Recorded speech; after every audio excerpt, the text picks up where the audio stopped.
Welcome to the Rim Break Rodeo. We hope this video helps. In this video, I will show how to make sauerkraut in a mason jar easy method. Start by selecting fresh cabbage and a clean pint mason jar. Remove wilted outer leaves. Slice cabbage thin, weigh or estimate for consistent salt ratio, and prepare a clean work surface. I will guide you through salting, massaging, packing, sealing, and monitoring fermentation so you end with crisp, tangy sauerkraut ready to enjoy. Gather ingredients and tools before you start to make the process smooth and calm. Use non-iodized salt and fresh cabbage, and optionally add caraway or other spices for flavor. A sharp knife or mandolin makes thin, even slices, while a scale ensures a consistent salt ratio.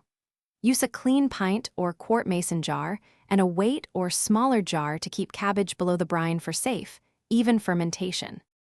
If you are finding this video helpful, please subscribe and like so I can keep sharing easy kitchen tips.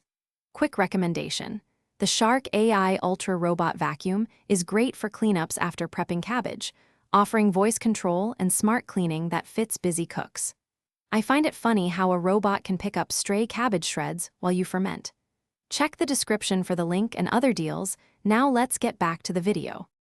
Follow these steps for consistent sauerkraut. Weigh cabbage and add salt at about 2% of the cabbage weight, then massage until the brine appears. Pack the cabbage tightly into the mason jar, press down to remove air pockets, and place a weight to keep it submerged under brine. Seal the jar loosely or use an airlock and ferment at a cool room temperature until it tastes pleasantly tangy and crisp. Thanks for watching. Consider subscribing if we helped you.